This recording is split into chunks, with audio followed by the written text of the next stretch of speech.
뉴스야 시작합니다. 정치부 서주민 기자 나와 있습니다.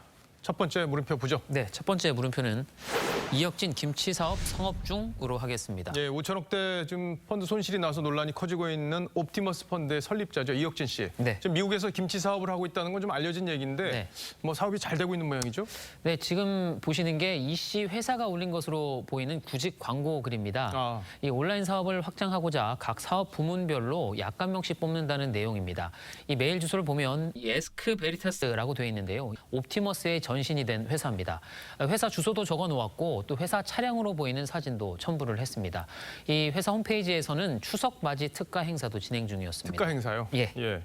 뭐 직원까지 뽑는 걸 보면 사업이 좀 잘 되고 있다 이렇게 볼 수 있는 그런 상황으로 보이는데 자 근데 이 씨가 인터폴에 지금 적색 수배가 된 상황으로 저는 알고 있는데 네. 저렇게 회사 주소까지 올리면서 사업을 하고 있는데 아무도 잡지 않는 거 아니냐 이런 얘기들이 지금 나오고 있어요. 그렇습니다. 이 씨는 이 옵티머스 환매 중단 건과는 별개로 횡령과 상해 또 조세 포탈 혐의 등 모두 5개 사건의 피의자로 이 검찰 수사 대상에 올랐었고 현재는 인터폴 적색 수배가 내려진 상태입니다. 그런데 미국은 이 인터폴 수배가 내려졌다고 해서 이 범죄인 체포가 바로 가능한 나라는 아닙니다. 이 씨 송환을 위해서는 이 법무부가 이 미국에 범죄인 인도 청구 요청을 해야 하는데요. 예. 법무부는 이에 대해서 범죄인 인도 청구 요청을 했는지 여부는 확인해 줄 수 없다고 밝혔습니다. 다만 미국과 형사 공조 절차가 진행 중이고 통상적으로 송환까지는 몇 년 정도 걸린다라고 설명을 했습니다. 이 국민의힘은 검찰과 법무부가 여권 실세가 얽혀 있다는 옵티머스 설립자 이 전 대표의 신병 확보를 외면하고 있다고 주장했습니다. 근데 최근에 이제 검찰이 압수수색 과정에서 확보했던 옵티머스 내부의 문건을 보면 여기에 이혁진 씨 이름이 나오고 있잖아요. 그렇습니다. 그 이혁진 문제 해결 과정에서 도움을 줬던 정부 및 여당 관계자들이 이 프로젝트 수익자로 일부 참여돼 있고 또 예. 펀드 설정과 운영 과정에도 관여가 돼 있다라고 적혀 있습니다. 다만 현 경영진이 과거 대표였던 이혁진 씨에게 책임 그리고 또 수사에 초점을 돌리기 위해서 의도적으로 작성한 문건일 가능성도 배제할 수는 없습니다. 그렇기 때문에 이 언급된 당사자죠. 이혁진 씨에 대한 조사가 더더욱 불가피한 상황입니다. 자, 그런 조사가 이제 이루어지지 않는다면은 이혁진 씨가 이제 민주당 공천을 받아서 서초에 출마했던 전력이 있기 때문에 네. 검찰이 제대로 수사를 안 하는 거 아니냐 이런 의혹이 불거질 수밖에 없는데. 예. 자, 이혁진 씨는 지금 어떻게 설명을 하고 있습니까? 네, 뭐 연락은 닿았는데 옵티머스 문건과 또 국내 송환 문제에 대해서는 답을 하지 않았습니다. 다만 과거 한 언론에 옵티머스 사태와 자신은 관련이 없고 또 도피 목적으로 출국한 것도 아니라고 한 바가 있습니다. 예, 뭐 어쨌든 정권과 가깝다는 사람들 지금 검찰에서 제대로 수사를 안 하는 거 아니냐. 네. 또 좀 검찰이 좀 무르게 대응하는 거 아니냐 이런 네. 얘기들이 계속 나오고 있다는 점 검찰도 잘 귀담아 들었으면 좋겠습니다. 네. 첫 번째 물음표 정리해 주시죠. 네, 첫 번째 물음표 이혁진 김치사업 성업 중의 느낌표는 겉절이 수사는 안 돼로 하겠습니다. 예. 뭐 겉절이 김치는 몰라도 겉절이 수사는 안 된다는 의미로 달아봤습니다. 예, 겉절이 김치는 괜찮습니까? 뭐 저는 좋아합니다. 예. 다음 물음표로 가보죠.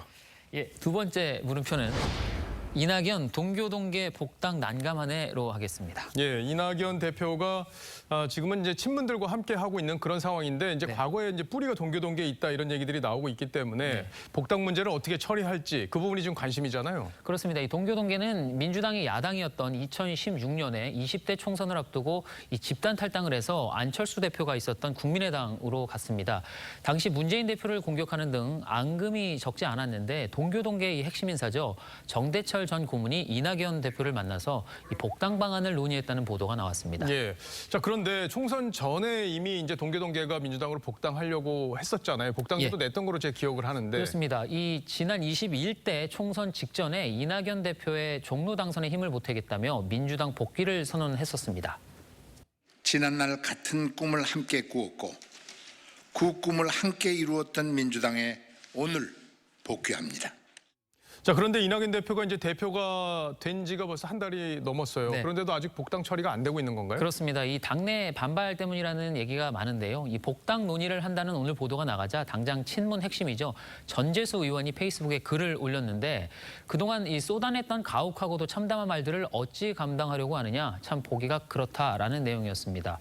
이 민주당 당원 게시판에도 복당에 반대한다는 글들이 잇따라 올라왔습니다. 이 대표 입장에서는 좀 난감하겠어요. 네. 뭐라고 하던가요? 네, 이 대표 대표의 한 측근 의원과 통화를 해봤는데요. 이 대표가 복당의 구체적인 방침을 갖고 있는 건 아니겠지만 이 장벽이 해소돼야 복당을 검토할 수 있다라고 했습니다. 예, 뭐 당대표가 되긴 했지만 또 대선 후보라는 산을 또 하나 넘어야 네. 되기 때문에 친문들의 눈치를 봐야 하는 뭐 그런 상황으로 보입니다. 그렇습니다. 이 당사자들인 동교동계 인사들도 이 대표의 그런 입장을 고려하면서 이 내년 보궐선거 때 복당 움직임이 있지 않겠느냐 이렇게 예상을 했습니다. 제가 알기로는 뭐 정대철 고문이 이낙연 대표를 음으로 양으로 많이 돕고 있다 이렇게 지금 듣고 있는데 네. 마음으로는 또 서운하지 않을지 네. 모르겠습니다. 자, 두 번째 물음표도 정리해 보죠. 네, 두 번째 물음표.